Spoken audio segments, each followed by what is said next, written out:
Matėm Afrikos prekybos centrą, o čia yra pats didžiausias Iberijos pusiasalio prekybos centras. Su daugiau nei 60 restoranų ir kavinių ir daugiau negu 330 parduotuvių. Kolumbo prekybos centras nustebino ne tik savo dydžiu. Kadangi lankėmės Lisabonoje prieš kalėdinių laikotarpių, tai ten buvo jau viskas padaryta. Gražūs papuošimai, didelė kalėdų eglutė.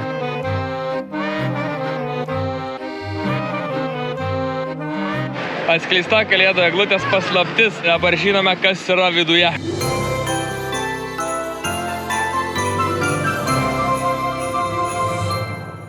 Šiame prekybos centre ne tik yra labai daug restoranų, bet yra ir įvairiausių kavinukų, kurios siūlo desertus. Ši yra viena tokių išskirtinių, net šiame lange galima matyti gyvai, kaip gamina pastel de natas. O čia yra vieta, kur galima užsisakyti maistą, kad pasižiūrėkite, koks išskirtinis dizainas. Čia viršui aplinkui važiuoja pastel de natos padėkliukai.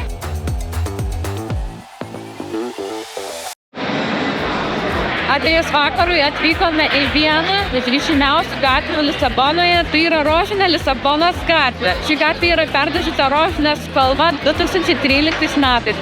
O perdažyta ne šiaip sau, nes šis rajonas anksčiau garsėjo kaip prostitučių, jūreivių ir nusikaltėlių susirinkimo vieta.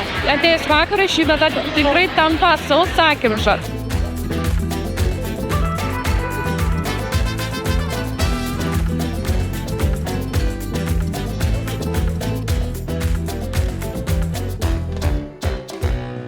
Vieną iš buvusių viešmenų bandom ir dabar užeiti, pažiūrėti, kas čia yra lygia.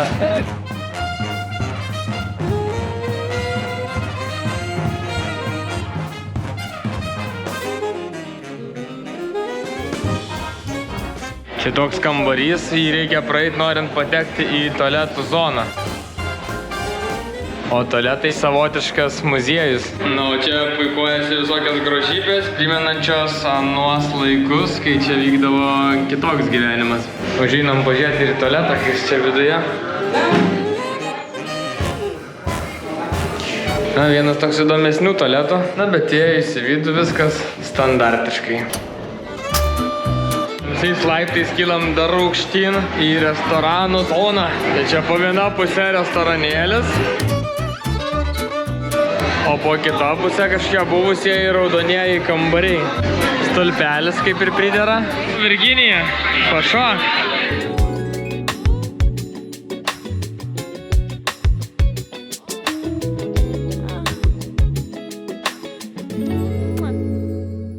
Ložėse susėdė žmonės. Seniau čia jau lauktų striptizų šokėjus, bet dabar tiesiog rūkšnoja visi alutė.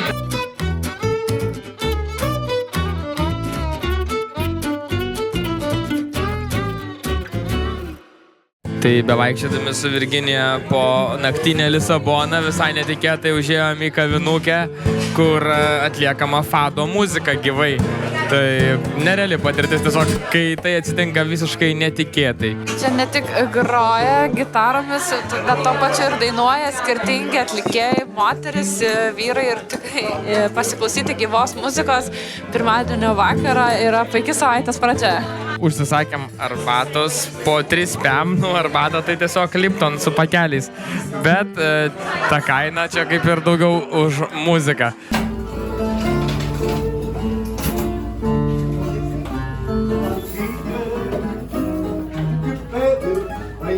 Mas não se importa.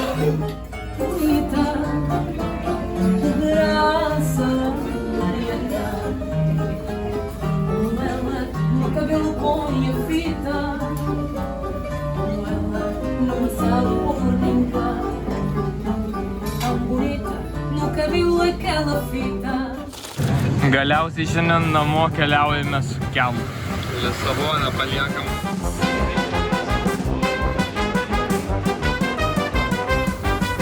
Visi žmonės yra kaip eiliniam transporte, mes čia su Virginija filmuojam, foškinam. Tipo ofigenai kelti su valtimis.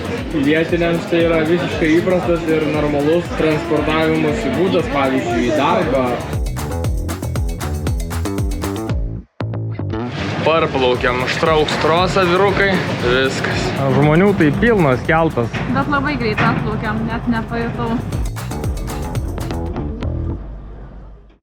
pats ilgiausias Europoje tiltas Vasco de Gamos tiltas, kuris yra dabar man už nugaros. Gal ir sunku patikėti, bet jis yra daugiau negu 17 km ilgio ir per šį tiltą eina net 6 juostų autostrada, kurioje automobiliai gali lėkti net 120 km/h greičiu. Tiltas buvo pastatytas su tikslu atlaisvinti balandžio 25-osios tiltą, tad šis tiltas gavosi kaip ir aplinkelio dalis, pavadintas garsaus portugalų keliautojo Vasco de Gamos vardu ir yra toks ilgas, bičiuliai, kad net sunku tolumoje įžiūrėti jo galą. Vos atėję į šią vietą su Virginija pasijutom lyg atsidūrę prie dangaus varto, į kurį ir veda būtent šis tiltas.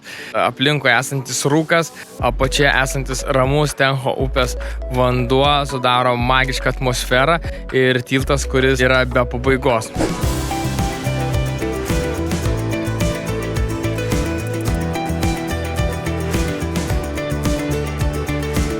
Palei pakrantę eina gražus mediniai takai, su kuriais galima nueiti į kitą tilto pusę arba atsidurti tiesiai po juo.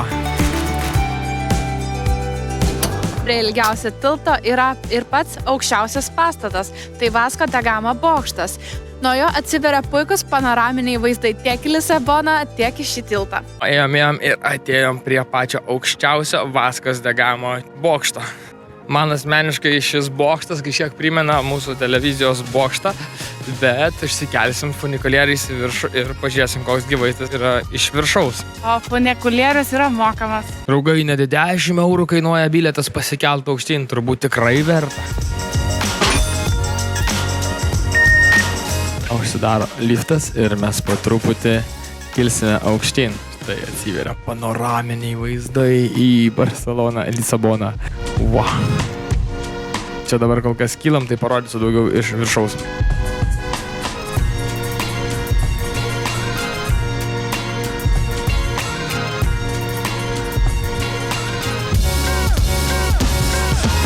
Kas atrodo kaip televizijos bokštas, tas turi tokį patį efektą. Ir čia iš viršaus vaizdai tikrai nerealūs tiek ir į ilgiausią Vasco de Gamos tiltą, tiek ir į visą Lisaboną bei Taho upės vagą. Keli įdomus faktai yra tai, kad šis bokštas buvo pastatytas tokiais pačiais metais kaip ir tiltas, tai yra 1998. Šis bokštas yra sudarytas iš 22 aukštų ir tai yra aukščiausias dangoraižinis pastatas Portugalijoje. Šis restoranas, kur mes dabar esame, buvo atidarytas 19 metais, o vėliau suprojektuotas šitas kupolas ir dabar galima tikrai pasigėrėti nuostabia 360 kampo panorama. Dar labai fainai vos įėjus pasitinka didžėjus, groja muziką, tai jeigu yra noras, galima čia ir pašokti.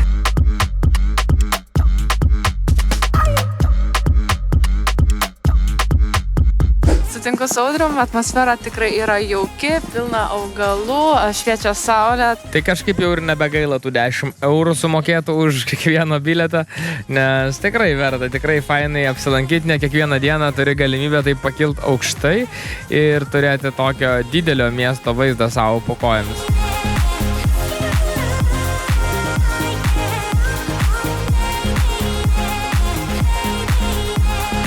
Šiandieną viskas Vasco de Gamos garbiai, net ir prekybos centras Vasco de Gamos įsikūręs tarp tokių dviejų aukštų dangoraižių iš abiejų pusių, tokie su viršūnėlėm, primenantis laivus ir kažkokius tai netikėtus atradimus. Visos lankytinos vietos esančios aplink šį Vasco de Gamos tiltą aplankytos, beliko pats svarbiausias momentas – sėsti į busą ir pralėkti per šį patį ilgiausią Europos tiltą. Skanios kelionės įgyvendint senai lauktą svajonę. Tad nieko nelaukdami varom į busą ir lekiam.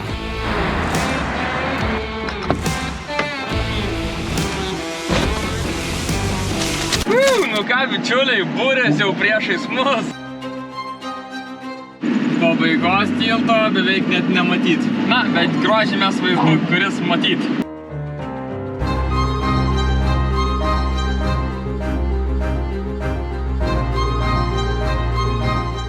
Labai senai planuotas kelias ir šiandien mes jį dedame į skanių kelionių sąskaitą. Eik tu savo, net kažkaip truputį nejauku, taip žiūri priešais tiek daug vandens, tiltas žiauriai ilgas.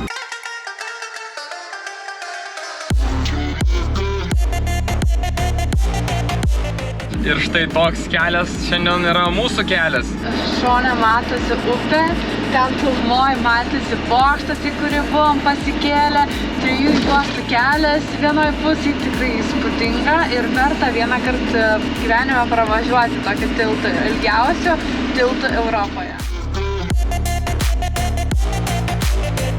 Pravažiavome pirmąjį tilto sukilimą, kuris yra Lisabonos pusėj.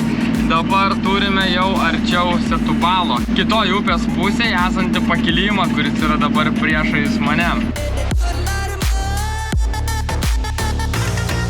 Tiek prabėgo laiko, o mes vis dar važiuojam per tiltą. Nu net sunku patikėti, kad čia toks ilgas gali būti tas tiltas.